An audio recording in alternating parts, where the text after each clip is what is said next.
La tecnología. Buenos días, hermanos.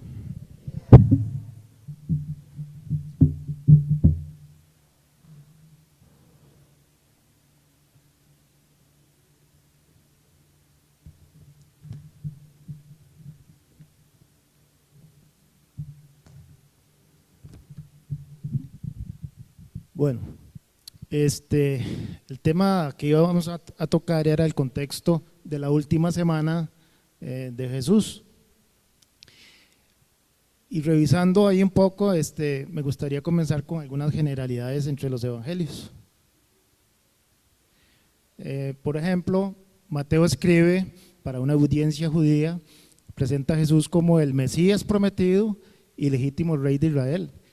Él es el único en citar las escrituras y su cumplimiento de ellas. ¿Se acuerdan que Mateo, por ejemplo, decía, y esto era necesario para que se cumpliera lo que dijo el profeta? Lucas se enfoca en la descendencia de Jesús como el rey de David, el más grande rey de Israel. Y Lucas nos presenta a Jesús como el Hijo del Hombre, como respuesta a las necesidades y las esperanzas de la humanidad, quien vino a buscar y a salvar a los pecadores perdidos. Y Marcos nos dirige a una audiencia gentil, por tal vez Roma o los que eran extranjeros, y presenta a Jesús como el siervo que vino a sufrir por los pecados de muchos. Juan hace un hincapié en la deidad de Cristo. Juan escribió para fortalecer a los creyentes e invitar a los incrédulos a depositar su fe en Cristo. Y como ustedes pueden observar, cada uno de los evangelistas o de los que escribieron tiene como una audiencia especial a la que se dirige. Yo tomé el contexto de esto del Evangelio de Marcos, que según parece fue el primero que se escribió, y los demás tomaron notas y fueron argumentando después de eso. Entonces, en el contexto histórico general de los evangelios, podemos ver, por ejemplo, que se escribe sobre el Imperio Romano y el mundo judío. Podemos ver la situación histórica del Imperio Romano en épocas de Jesús, que se caracterizaba de una forma particular. Por ejemplo, la política, lo social, lo económico, tenían una filosofía ideológica. Y hay una nota importante que a mí me pareció rescatar, que es la importancia del contexto histórico, que todo texto nace de una situación histórica determinada, nada sale así porque se escribió, porque el que lo escribió fue que le gustó, sino que había algo importante por lo cual se tenía que hacer mención a eso.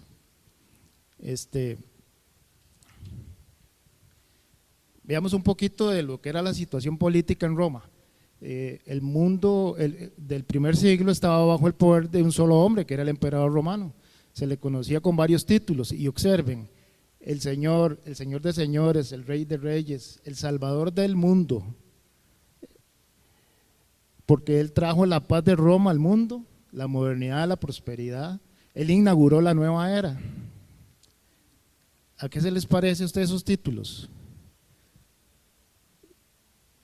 Ahora veamos la situación social.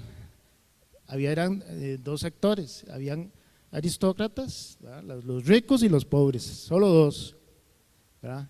En la parte de aristócrata estaban los magistrados de la corte, los caballeros, gente adinerada, y en los pobres eran pobres, los que no tenían nada. Entonces casi que los hechiceros, los más arrastrados, diría uno así en buen tico, ¿eh? Había una situación económica. Roma tenía o estaba dividida en provincias y colonias, y se sostenían gracias a los tributos. Había un sistema tributario. De ahí nosotros también le copiamos todo, ¿eh? Somos unos copiones. Y había otra situación, que era la cuestión filosófica. Esto es interesante porque ellos prevalecían con el pensamiento estoico, epicurio, el neopitagorismo y los que es el gnosticismo. Tenían todo una situación muy, muy filosófica. Y en la parte religiosa Roma tenía dos vías. Esto es interesante. Había un culto familiar y un culto público. El culto familiar tenía algunos dioses pequeños que protegían la casa, los hijos, los bienes. Eran imágenes pequeñitas que ellos guardaban así como el San Antonio chiquito, ¿verdad? Sí. Y estaba lo que era el culto público. Acuérdense que Roma a la hora de conquistar Grecia recoge toda su cultura y la incorpora dentro de ellos. Entonces todo el culto, lo que era grecorromano, es lo que ellos estaban aquí utilizando, que eran los templos paganos, los templos de los famosos dioses de ellos, pero había uno principalmente que no se podían brincar, que era que ellos tenían que venerar al emperador como un dios, y el que no lo hiciera entonces sí tenía un problema, podía hacer la cena de un león en el Coliseo, porque se convertiría en un traidor. Pero dentro de todo este mundo romano existía un mundo judío, o los judíos o Israel manejaba su propio mundo con su propia religión, con su propia cultura, y Roma lo permitía porque era una de las formas en que ellos podían manejar la situación, que no se les saliera de las manos. Entonces dentro de todo este mundo había una estructura. Estaban los saduceos, los fariseos, los esenios, los herodianos, los celotes. Dentro de todos ellos eran líderes políticos, líderes religiosos. Y la organización social de Israel se componía así: el Sanedrín, el sumo sacerdote, los herodianos, los sacerdotes, escribas y lo que era el pueblo en general. Pero todavía quedaba abajo un poco lo que eran los marginados, y entre los marginados habían niños, mujeres, mendigos, enfermos, pecadores, publicanos, leprosos, que no los dejaban ni arrimarse. El centro del judaísmo en sí era el templo. Ellos se gloriaban de ese templo, era algo que se llenaban de orgullo. Y dentro del templo, bueno, lo de más importante era la Torá, que era la escritura, y la tradición oral. La tradición oral se componía de libros, de comentarios de rabinos famosos que habían hecho sus comentarios acerca de las escrituras, que era el Halakash, Agadash, el Misnash y el Talmud.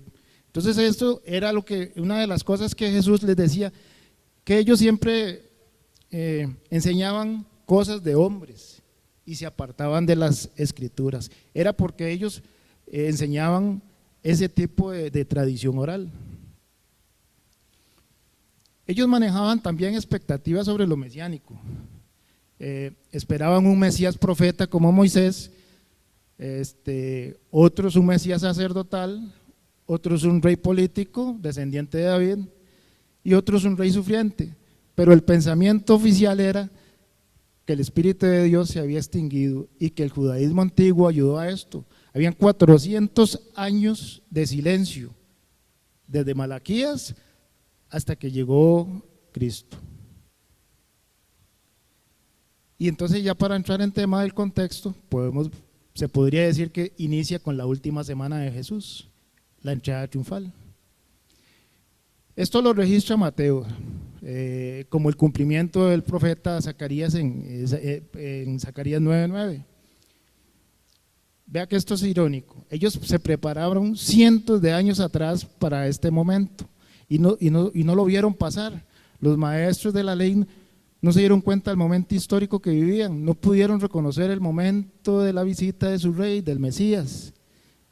Usted sabe, cientos de años preparándose y no pudieron ver esto. Cuando llegó, es irónico. Entonces podemos ver la entrada triunfal, más o menos se da de esta manera. Jesús se acerca a Jerusalén, hace una parada en dos ciudades que se encuentran al frente del Monte de los Olivos, manda a dos de sus discípulos a pedir un burro, un 4x4, porque el hombre viene en 4x4, y prestado,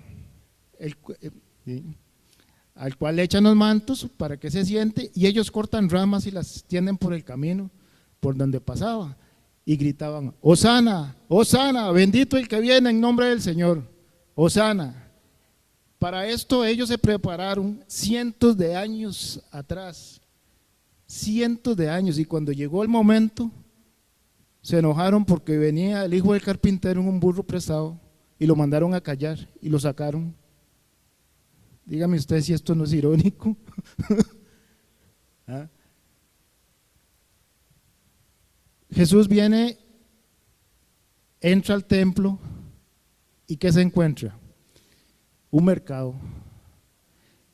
Entonces Jesús viene y purifica el templo, saca a la gente, a los cambistas, y llama que su templo sería una casa de oración y no una cueva de ladrones, cosa que ofendió a los líderes religiosos, y ya ahí se compró el problema.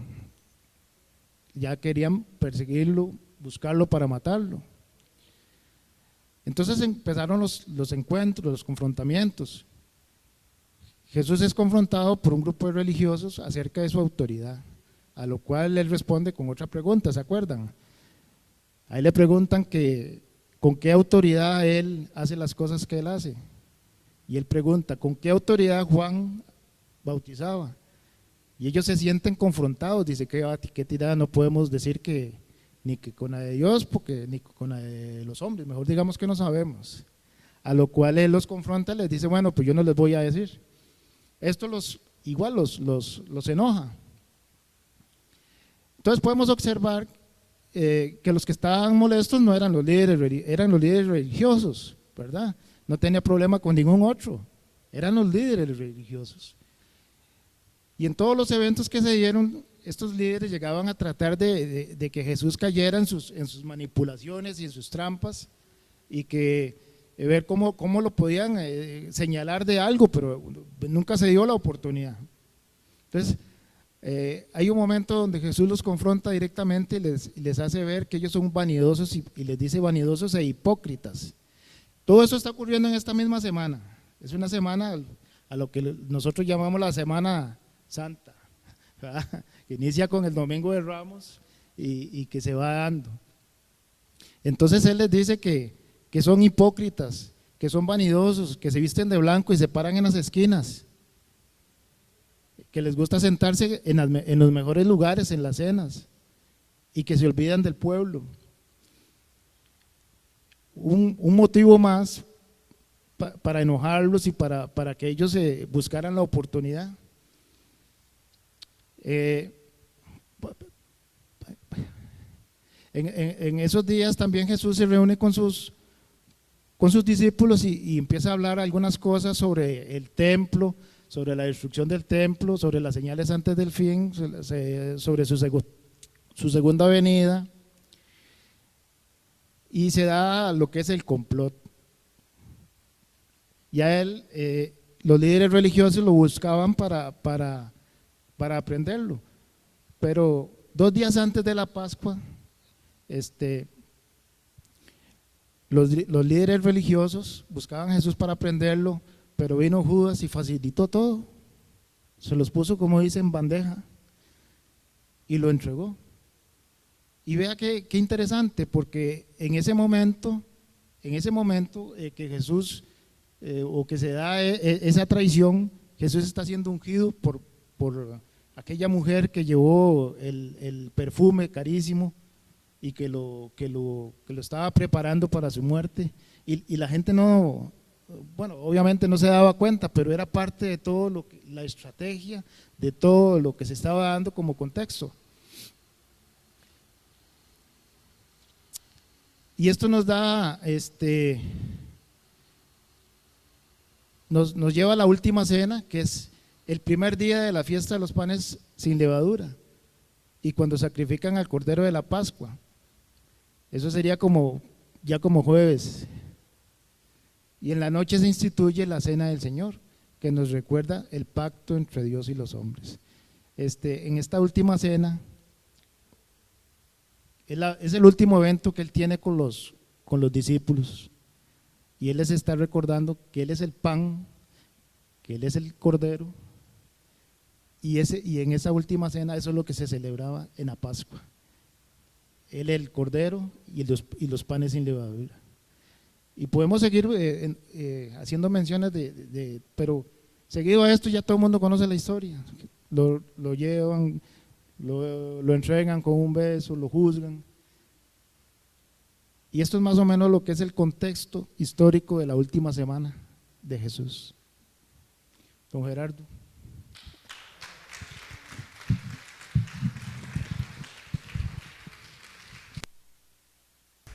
Hola, hola. Muchas gracias, Alex, de verdad. No, para reflexionar y para el aprendizaje. Hermanos, qué hermoso es poder ver este contexto. Esto a nosotros nos tiene que dejar en una orientación muy clara. Me llamó, bueno, varias cosas la atención, pero una de estas, que es donde quiero como colocarme, es esa parte de la cultura romana y la cultura judía, una cultura dentro de una cultura.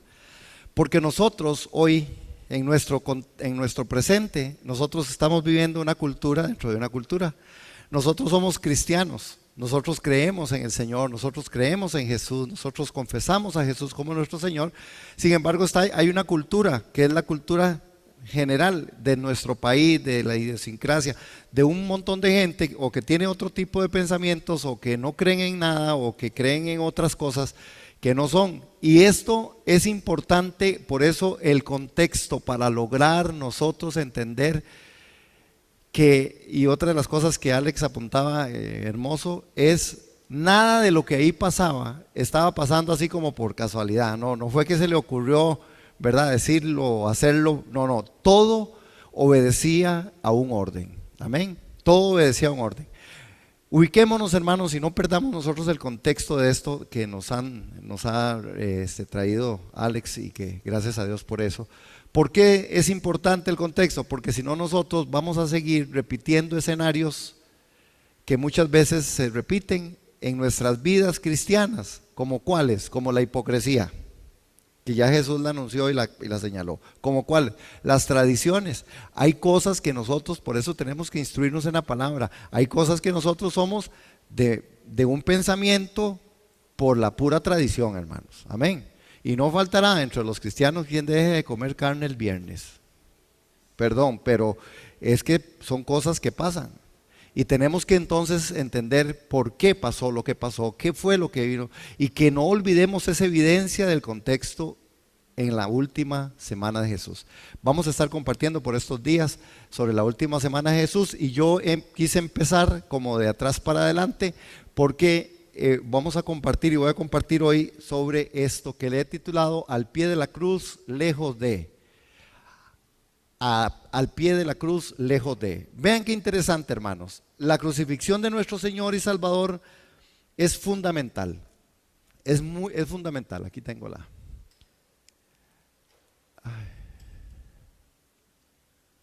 Ok. Gracias. Muy bien. Bueno, la crucifixión de nuestro Señor Jesucristo y Salvador es fundamental para la fe cristiana. Es decir, aquí fue donde se culminó. Recuerdan que ahora Alex nos comentaba de la última cena. Esa cena se dio ¿cuándo? ¿Cuándo? El jueves. Pero dentro del calendario, por eso otra vez la parte cultural y la parte de la forma de gobierno y la forma como se regía. Dentro de todo esto, para los judíos, ahí el día terminaba a las 6 de la tarde y iniciaba otro día. Efectivamente, cuando venía la Pascua, que era lo que estaban celebrando, y por eso había una gran multitud, y por eso le tiraron los mantos en el 4x4, qué bueno, ¿vale? ¿Verdad? Y cuando él entra, y qué irónico, es que eso es otra palabra que me quedó ahí sonando, qué irónico estar esperando algo por tanto tiempo y no verlo. Cuidado, hermanos, yo creo que aquí hay un mensaje en eso, hay un mensaje para nosotros. Nosotros estamos esperando la segunda venida de nuestro Señor Jesucristo.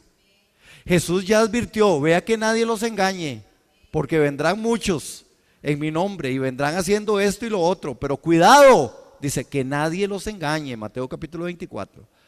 Porque este pueblo de Israel le pasó, hermanos, se prepararon por siempre para esperar al Mesías, al rey que entraría, hermanos, inclusive tenían la profecía, entrará, dice, en un burro, ¿verdad? Entrará en un pollino, hijo de asna, etcétera, etcétera. Ellos tenían inclusive la letra, ellos tenían todo el manual. Como nosotros tenemos el manual en la escritura, que tiene que ser bien estudiada y bien interpretada, porque Jesús viene de una forma que sí está escrita. No sabemos el día y la hora, pero sí sabemos cómo va a ser, sí sabemos todo. Y nosotros tenemos que estar entonces entendidos, mis amados hermanos, de que es importante por eso estudiar la palabra, entender el contexto, entender qué es lo que Dios quiere hablarnos. Hermano, no podemos seguir nosotros siendo solo cristianos de oídas y poder decir, así es que porque hoy se predica de todo y de muchas cosas, y no que todo esté mal, pero no todo tampoco está bien, ¿sí? Tenemos que ver, porque si no, qué irónico sería que estemos esperando a nuestro Señor y que no entendamos los tiempos y las sazones. Jesús dijo, hipócritas, ustedes saben cuándo va a llover y ahora resulta que no saben cuándo yo voy a estar aquí con ustedes, ni saben quién soy yo.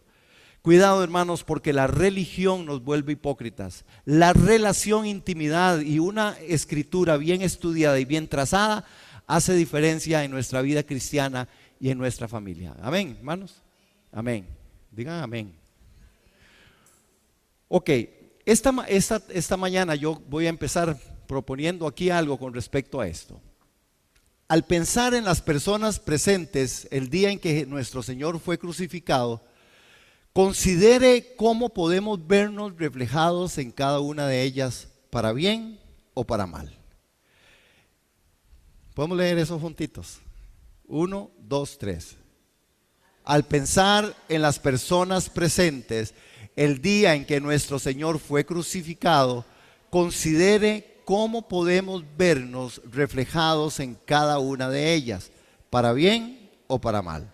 Porque al pie de la cruz había un sinnúmero de grupos, un sinnúmero de personajes, un sinnúmero de personas que uno dice, Señor, si hay algo que tienes que hablarme, háblamelo hoy. Amén. Porque nosotros no somos la excepción dentro de esa ironía que el pueblo de Israel pasó, que vino y no lo conocieron, que vino y más bien lo que hicieron fue enviarlo a donde no tenía que ser enviado. No le reconocieron, a los suyos vino, los suyos no lo conocieron, mas a los que le conocieron le dio potestad de ser llamados hijos de Dios. Amén, amén. Entonces es muy importante. ¿Por qué? Porque vamos a ver algunos escenarios de gente que estuvieron al pie de la cruz, estuvieron tan cerca. Hay un libro, creo que se llama Tan cerca pero tan lejos, de uno de los autores de Eduardo que le gusta mucho. Ok, pero hay otro de este hombre, ¿cómo se llama ese? Max Lucado. Exacto. Y él habla con respecto de tan cerca pero tan lejos. Max Lucado, un buen escritor. Bueno, pero el punto está en que sí estuvieron al pie de la cruz, pero lejos de Jesús. Hermanos, el pueblo de Israel lo tuvo ahí, lo llevaron, hermano. Hosana, ¿verdad? El gran grito, Hosana al que viene en el nombre del Señor. Hermanos, le duró como media hora eso, la entradilla ahí, porque después cuando llegó al templo y empezó a hacer lo que tenía que hacer, a santificar el templo y decir, mi casa es casa de oración, y no este montón de gente hipócrita haciendo cosas, porque el problema era, hermanos, no tanto que se vendían cosas, era la usura como la vendían. Porque en esa cultura, entonces, solo podía usted cambiar, solo podía comprar en la moneda de ellos, ¿verdad? Y entonces esa moneda se las cobraba muchísimo más cara. Y ellos tenían todo, es más, era todo el negocio completo. Ellos tenían ahí a la par las palomas y todo lo que vendían, y todo era de ellos, hermano. Era un negocio, pero de esos negocios redondos. Y Jesús se levanta con celo santo y dice, mi casa es casa de oración y no cueva de ladrones. Cuidado nosotros también con la usura, hermanos, en cosas que nosotros hacemos, en medio de nosotros tenemos que tener cuidado de nuestra parte también en nuestras finanzas. ¿Qué estamos haciendo? ¿Cómo lo estamos haciendo? El problema no es tener plata, el problema es el amor a la plata, que nosotros no dejemos a Dios por ser usureros y querer tener más de lo que Dios realmente ni nosotros necesitamos tener. Amén, hermanos. Un mensaje en paréntesis. Bueno, pensemos entonces en estos grupos. Habían varios grupos que estaban ahí al pie de la cruz. Había un primer grupo, y quiero que vayamos a Mateo capítulo 5 en el verso 20. Mateo capítulo 5 verso 20. Y en este Mateo 5:20 vemos un grupo que eran un poco de líderes, ¿verdad? Religiosos que estaban ahí. Y la crucifixión de nuestro Señor y Salvador es fundamental para la fe cristiana. Este grupo que aparece ahí es un grupo muy particular. Estamos ahí ya, Mateo capítulo 5, verso 20. Sabemos ya y gracias por la información que nos dio Alex, sabemos que es Marcos, ¿verdad? Nos contaba Alex que es donde está ese evangelio que es como el primario y de ahí se agarraron las otras fuentes para poder recapitular. Entonces estamos leyendo Mateo, que Mateo también nos dijo Alex que es fundamental cómo él enmarca muchas situaciones de la profecía. Por eso es importante el contexto, hermanos amados. Bueno, en 5:20, vea qué dice. Dice ahí la escritura, se me pasó. Dice, yo les digo que si la justicia de ustedes, oye, espérese para ver, Mateo 5:20, no es mayor que la de los escribas y los fariseos, ustedes no entrarán en el reino de los cielos. Jesús había dicho esto de estas personas, y vean 7:29 también, para entrar ahí en ese tema. Acuérdense de eso, 7:29. Y 7:29, sí. Jesús les decía esto, y dice ahí en el 7:29, porque les hablaba como quien tenía autoridad. Bueno, se los leo literal. Dice, perdón, alguien me habló, es que no sé. Porque les enseñaba como quien tiene autoridad y no como los escribas. ¿Qué era lo que les enseñaba a él? Como quien tiene autoridad y no con los escribas. Bueno, lo que él les estaba diciendo, ¿verdad? En capítulo 5 y en este verso, en el capítulo 5 y en el verso 20, yo les digo que si la justicia de ustedes no es mayor que la de los escribas y los fariseos, ustedes no entrarán en el reino de los cielos. Hermanos, este grupo al que se estaba refiriendo Jesús estaban ahí al pie de la cruz. El primer grupo de líderes religiosos que tenían un motivo que los alejaba de la cruz y era el temor y la crisis por sus oficios. Este grupo religioso a los que Jesús les había dicho esto, ¿verdad? Que si la justicia de ellos no era mayor, y después dice otra vez Mateo, es que les hablaba como que realmente tenía mucho conocimiento y mucho entendimiento. Estos líderes religiosos estaban ahí y estaban en confabulación con el imperio romano, ¿verdad? Y con los religiosos judíos, ellos religiosos, ¿verdad? Para matar a Jesús. ¿Por qué? Porque Jesús les iba a venir a quitar el trabajo. Este es uno de los motivos, ¿verdad? Los líderes religiosos, motivo que los aleja de la cruz es el temor a la crisis de sus oficios. Es decir, en este tiempo de altibajos laborales, muchas personas han enfrentado el temor y la crisis que se producen cuando se pierden un empleo.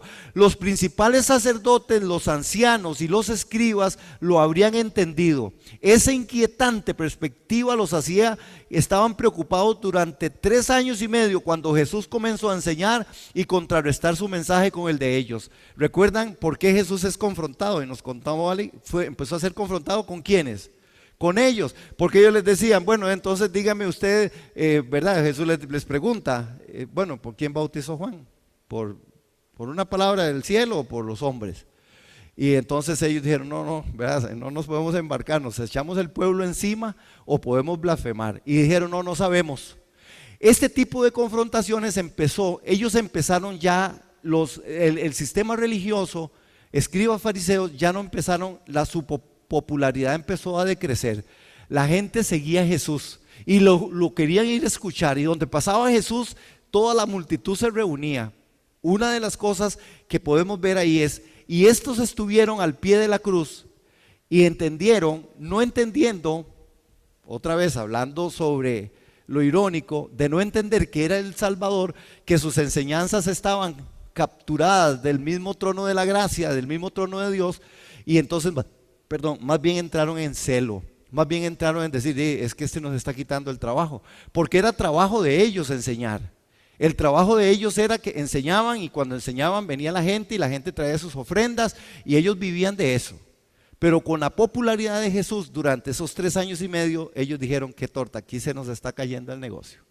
Es decir, fue un problema realmente lo que pasó ahí. Ahora, Angustiados ellos por el cambio que veían venir, los líderes religiosos concluyeron, dice, si le dejamos así, todos creerán en él y vendrán los romanos y destruirán nuestro lugar santo y nuestra nación. En Juan capítulo 11, veamos Juan capítulo 11, en Juan capítulo 11, en el verso, yo se los leo, 48, dice lo siguiente: si lo dejamos así, todos creerán en él. Entonces vendrán los romanos y destruirán nuestro lugar santo y nuestra nación. Y en el verso 49, uno de ellos, Caifás, que ese año era sumo sacerdote, les dijo, ustedes no saben nada, ni se dan cuenta que nos conviene que un hombre muera por el pueblo y que no toda la nación perezca. El sacerdote en ese año, esa fue una profecía, esa fue la profecía. El sacerdote profetizó realmente y dijo, sí, es mejor que maten a uno que no todo el pueblo sufra. Es interesante, este hombre Caifás les dijo, ustedes no entienden, pero este asunto tiene que ser así. A menudo nosotros pensamos, hermanos, que los líderes religiosos como personas que rechazaron a Cristo, ¿verdad? Sin embargo, muchos de ellos realmente creerían en él, sin embargo, tenían temor, ¿verdad?, sobre lo que estaba pasando por querer no quedarse ellos sin su asunto. Junto a la cruz, estos líderes religiosos asumieron valiosas posiciones, ¿verdad? Esta gente estaban ahí, ellos sabían de lo injusto. Posiblemente vamos a estudiar los juicios injustos de Jesús, porque al final fueron juicios que no estuvieron, hermanos, violentaron todos los derechos, no tanto de la parte no solo de la parte romana, sino de la parte judía. Pero ellos confabularon contra eso. Ahora, como les dije en el pensamiento primero, cuidado nosotros, en qué, para bien o para mal, nosotros a veces estamos tan cerca de la cruz, pero tan lejos del principio de vida de un cristiano. ¿Qué nos dice ese grupo en nuestra vivencia? ¿Qué tiene que ver nuestra forma, nuestra parte? Hermanos, nuestra parte laboral, nuestra parte de seres humanos. ¿En qué interrumpe Jesús? ¿O en qué pensamos nosotros que nuestro caminar con Cristo, nuestro caminar con Jesús nos interrumpe en nuestra parte económica o laboral? En este momento histórico, esto es un problema. Actualmente es un asunto serio, hermanos. ¿Por qué? Porque al final el asunto del trabajo, que uno sabe que es necesario y que hay que hacerlo y que hay que trabajar, pero el trabajo no puede convertirse, hermanos, en una forma en la que yo dejo de lado las cosas de mi fe, de mi intimidad con Dios. Amén. Bueno, pudiéramos nosotros ser parte de estos. Vamos a otro grupo. El segundo grupo que estaba ahí era la multitud. Había un montón de gente. Ese día todo el mundo se juntó, hermanos. Y la multitud, ¿verdad? Estaban ahí tan cerca, pero tan lejos. Había un tema con respecto a la multitud, y la multitud era muy manejable, hermanos. Era muy manejable porque no era que tenían toda la información. Se supone que el equipo o la parte religiosa era la que tenía toda la información. Ellos sabían de las profecías y todo, y así enseñaban al pueblo. Pero el pueblo ahí, en ese momento, estaban ahí. Veamos Juan en el capítulo 2, en el verso 19 al 21. Vean qué interesante ese momento ahí. Juan 2, 19. Una de las cosas que el pueblo no entendía y se sentían, ¿verdad?, con tal fluctuación, era por los comentarios de Jesús. Un comentario que la multitud no supo llevar y por eso se lanzaron contra Jesús fue este que dice 2:19. Dicen que Jesús respondió, destruyan este templo y en 3 días lo levantaré.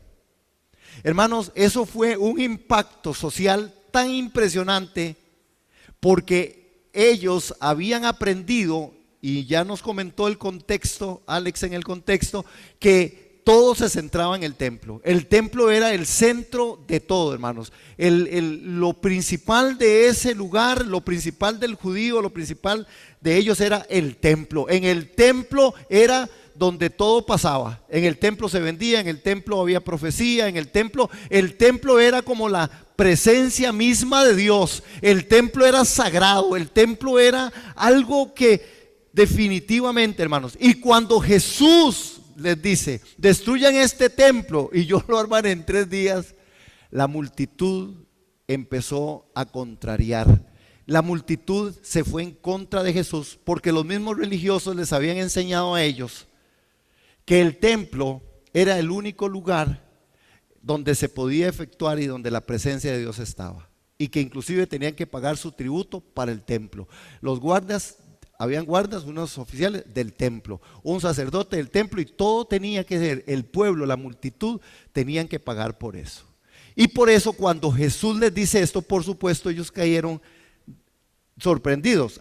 Vean en el verso, leamos 20. Entonces los judíos le dijeron, este templo fue edificado en 46 años y tú en 3 días lo levantarás. Pero él hablaba del templo de su cuerpo. Vean que este grupo, hermanos, este grupo no estaba de acuerdo con los comentarios de Jesús. ¿Por qué? Porque también eran muy fluctuantes. El Señor había llegado a ser muy conocido por los milagros que llevaba a cabo entre el pueblo, pero la gente consideraba también que algunos de sus comentarios eran escandalosos, como su afirmación de que era hijo de Dios, y las palabras de ellos distorsionaron como la amenaza de destruir el templo. Hermanos, esta multitud estuvo cerca de la cruz, pero muy lejos del principio. No entendieron de lo que Jesús estaba hablando. En este grupo nosotros también podemos buscar para nosotros, hermanos, dónde nos vamos a analizar qué son aquellas cosas que a nosotros no nos gusta que Jesús dice. ¿Aló? A ellos no les gustó que le dijera destruye ese templo y yo lo voy a armar en 3 días.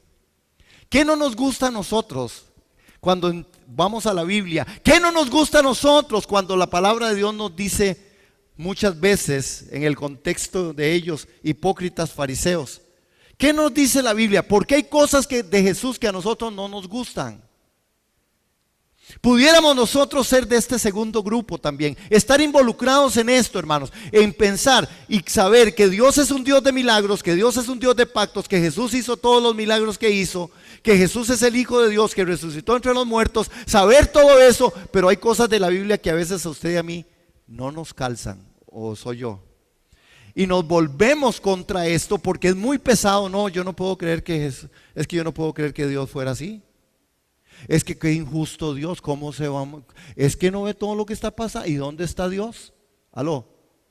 Hay cosas que no nos gustan. Como a ellos y a esta multitud no les gustó muchas de las cosas que Jesús decía. Sin embargo, ellos sabían quién era Jesús. Ellos sabían que realmente Jesús había venido. Dentro de la misma población había muchas cosas que estaban pasando. ¿Qué dice Marcos en 15:11?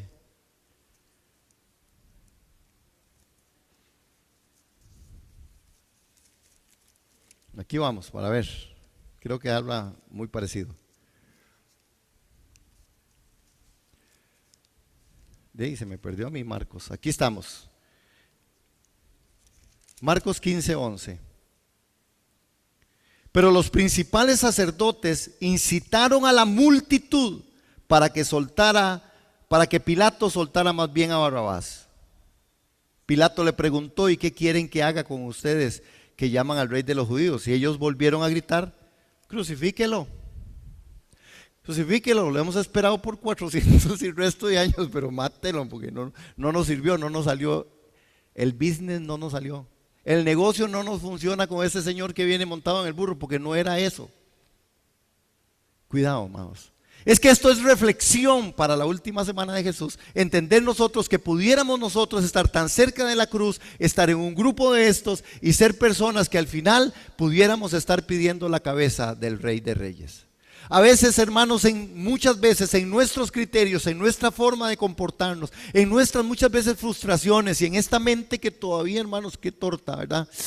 Que es difícil manejos de muchas cosas. A veces nosotros vamos en contra en contra del Dios mismo, en contra de nuestro Salvador, porque la frustración, el enojo, la falta de conocimiento y muchas otras áreas que se despiertan y desarrollan en la mente no nos dan lugar a nosotros para entender cómo estoy pasando por aquello, cómo Dios me está haciendo disque esto, cómo es posible si yo voy a la iglesia, yo doy, yo oro, y cómo es posible que a mí me pasara esto. Crucifíquelo, crucifíquelo. ¿Aló? Señor, vea qué serios están, que no me tiren las Biblias. Pero es cierto, pudiéramos nosotros ser parte de este grupo. Amén. Ese reloj es un ingrato conmigo. Voy a leer solo vamos a ver todo ese tercer grupo, y de todas formas vamos a seguir desarrollando el tema en próximos domingos. Dios nos dé vida. Amén. Había otro grupo, el tercer grupo eran los soldados. Había un motivo, el motivo que los alejaba de la cruz era la insensibilidad a la vida humana. Estos soldados, es que es interesante, hermanos, porque los soldados eran, ¿de qué grupo social, a qué parte social pertenecían? Los romanos. Y habían posiblemente, pero había una componenda, porque estaban los soldados romanos, ¿verdad? Pero los soldados del templo, en esta parte de la crucifixión, estaban ahí, Alex. Ahí estaban. Toda la parte de la guardia de los judíos, de que cuidaban el templo y todo esto, ¿verdad? Estaban ahí, y ellos eran parte también de ellos. Ahí habían soldados romanos y los soldados judíos. ¿Ok? Entonces es interesante porque había una insensibilidad tal, hermanos, porque para ellos no era fácil. Esos tiempos no era fácil ser policía, dijo alguien, ¿verdad? No era tan fácil ser de la guardia, hermano. ¿Por qué? Porque esto de las crucifixiones era un asunto muy deshumanizado, hermanos. Era porque esto pasaba, Jesús no fue el que inició esto, es que ahí pasaba, hermano. Ellos, la pena de muerte en cruz era un asunto terrible, era doloroso. Los familiares y los guardas tenían que hacerlo, y tenían que quebrarle los pies a esos porque se murieran más rápido, y tenían que hacerles de todo, hermanos. Era duro. No va a ser duro usted ser un oficial o un policía, un guarda, y llegar y tener que decir, va, mate a aquel, y pum, vuele. Sin embargo, había una insensibilidad, y esta insensibilidad los soldados los motiva, y el motivo que los aleja de la cruz es la insensibilidad a la vida humana. Hermanos, una distracción momentánea de su trabajo con el moribundo Jesús, simplemente como trasfondo de un frívolo entretenimiento. Echemos suerte y juguemos aquí mientras él se muere. Mientras se va muriendo, hagamos algo, porque echemos aquí la rifa y juguemos las cartas y ta, ¿verdad? La insensibilidad ante la cruz no es una excepción para ellos. Para nosotros, hermanos, ¿cómo está nuestra insensibilidad ante eventos y situaciones que nosotros nos rodean hoy? Hermanos, ustedes saben que hay mucha gente yendo camino al infierno. Pero nosotros, ¿cuánto estamos haciendo? Hay una parte que nosotros tenemos que sensibilizarnos más ante la muerte de Jesús en la cruz, que nos dio victoria a nosotros. Yo creo que sí es tiempo de ir a decirle al mundo, es tiempo de que vuelvan a Jesús, es tiempo de que tomen una decisión. Hay solo dos caminos: usted se va al cielo o se va para el infierno. El tiquete para el cielo es lo que nos garantiza vida eterna, y el tiquete para el otro lado, hermano. Pero hay gente que no entiende que esto es la realidad de Dios, y que Dios no va a establecer ningún otro principio más que el que confiese que Jesús es el Señor será salvo, y el que no confiese que Jesús es el Señor será al infierno, no importa cuán buenísimo sea. Aquí está, hermanos, estos oficiales estuvieron y fueron insensibles. En Juan 19, 23, 24 aparece el relato donde ellos inclusive están ahí en el vacilón, ¿verdad? Dice, cuando los soldados, en verso 23, cuando los soldados crucificaron a Jesús, tomaron sus vestidos y los partieron en cuatro, una parte para cada soldado, y tomaron también su túnica, la cual no tenía ninguna costura, de arriba abajo era de un solo tejido. Y dijeron entre sí, no la partamos, más bien echemos suertes a ver quién se queda con ella. Esto fue así para que se cumpliera la escritura que dice: repartieron entre sí mis vestidos y sobre mi ropa echaron suertes, y así lo hicieron los soldados. Hablaba Alex en el contexto, hay propósito, no fue un asunto solo, no, había un propósito, estaba escrito. Pero vean qué tremendo, hermanos, porque nosotros pudiéramos ser gente que no seamos tan sensibles ante un mundo herido, ante un familiar que no conoce de Jesús. Tenemos que orar, hermanos. Es que hay que entenderlo. Podrá ser muy buena gente, pero si no tiene a Cristo, no tiene la vida. Hay que orar por personas que no tienen a Jesús y no sentarnos nosotros solamente a ver, como estos se sentaron en una forma inhumana, a ver, mientras se muere el difunto, el moribundo, ¿verdad? Y dice que partieron los vestidos y decidieron que la túnica del Señor era demasiado valiosa para hacer lo mismo. Entonces, al echar suertes por su ropa, su acción revela unos corazones que se habían vuelto insensibles a la vida humana, endurecidos en las cosas divinas. Hermanos, al ocuparse de Cristo sin más esfuerzo del que requerían sus obligaciones, se burlaron de su muerte y, por supuesto, una distracción momentánea en su trabajo con este moribundo. Es muy triste y muy doloroso, hermanos, porque cuando las personas están dolidas y están heridas, no les importa casi nada. Nos volvemos muy insensibles ante la necesidad. Hoy estamos viviendo un peligro en esto, porque como hay tanta delincuencia, como hay tanta atrocidad, como hay tanta mentira, como hay tanto engaño, ya nosotros, hermanos, nos cruzamos de acera cuando vemos alguna cosa o alguna necesidad. Y tenemos que entonces discernir a quién le puedo extender la mano para ayudarle. Por eso el mensaje de salvación, el mensaje del reino, el mensaje del evangelio, las buenas nuevas deben ser predicadas a todas aquellas personas y no volvernos insensibles y decir, bueno, ¿y para qué? Para que vaya a esa iglesia, ese montón de hipócritas. Yo sé que aquí no pasa eso, pero sí pasa. Sí pasa mucho. Pasa que hay una insensibilidad a la vida humana y nosotros estamos en un momento histórico como costarricenses en entender que Dios tiene y quiere decirle al mundo: Jesucristo es el Señor. ¿Cuántos dicen amén a eso? ¿Cuántos decimos amén a esto? Por eso les comentaba, ayer yo me gocé de poder ver cómo Dios trajo a Costa Rica, ¿verdad? Toda una planificación de todo un montón de iglesias, un esfuerzo de todo el mundo, de los, ¿verdad? Del movimiento del equipo Luis Palau y Costa Rica, más de 800 iglesias que nos tuvimos que poner de acuerdo para ver cómo hacíamos, ¿verdad? Para poder establecer eso. Y mucha gente, Dios movió el corazón de muchos para poder traer a otros a salvación. Amén. Y eso es parte de quitar nuestra insensibilidad. Amén. Amén. ¿Hace cuánto usted no le habla a alguien de Jesús? Eso muestra muchas veces insensibilidad. Esto nos puede hacer de este grupo a nosotros. De que pase todo, no importa, y ya yo ya lo tengo y yo tengo y amén, hermanos. Bueno, seguimos otro momento porque vienen otros, el centurión, hay otros actores, ¿verdad? Y otras declaraciones, el centurión, María Magdalena, María la madre de Jesús, Juan y el ladrón, que los vamos a ver próximamente. A ver en dónde, y quiero dejar otra vez en nosotros esa parte que lo vimos al principio y que lo volvamos otra vez a leer, por favor, para llevarnos esto en el pensamiento, en nuestro corazón. Amén. Vamos al contar tres, vamos a leer esa parte. 1, 2, 3. Al pensar en las personas presentes el día en que nuestro Señor fue crucificado, considere cómo podemos vernos reflejados en cada una de ellas, para bien o para mal. Amén. Pongámonos en pie y terminamos orando. Padre, queremos darte muchas gracias esta mañana, la oportunidad que nos has regalado de compartir este tiempo. Gracias por cada uno de los que hemos estado hoy aquí, los hermanos amados y amadas que están ahí conectados en Zoom. Gracias por ello, los bendecimos en el nombre de Jesús.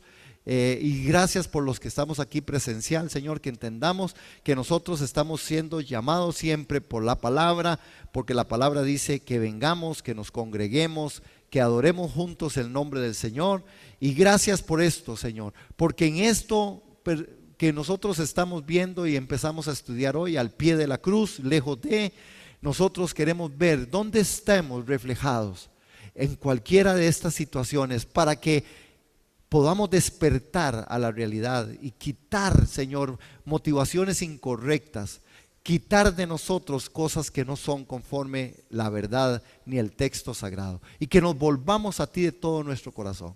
Padre, gracias, porque estoy creyendo y confiado, y aquí todos los que estamos confiamos y creemos que también lo que ha pasado hoy, las oraciones por las que oramos, las peticiones que están delante de ti, en el nombre del Padre, del Hijo y del Espíritu Santo, serán, Señor, contestadas en la forma en que solo tú sabes que es lo mejor para este pueblo y para cada uno de nosotros. Gracias porque tú nos instas a orar, porque tú nos instas a creer, porque tu Espíritu Santo redarguye para que podamos entender cómo orar como conviene. No lo sabemos, pero el Espíritu Santo nos lleva a esa verdad. Te damos gracias por esta mañana, por este día, por la palabra y este principio de semana.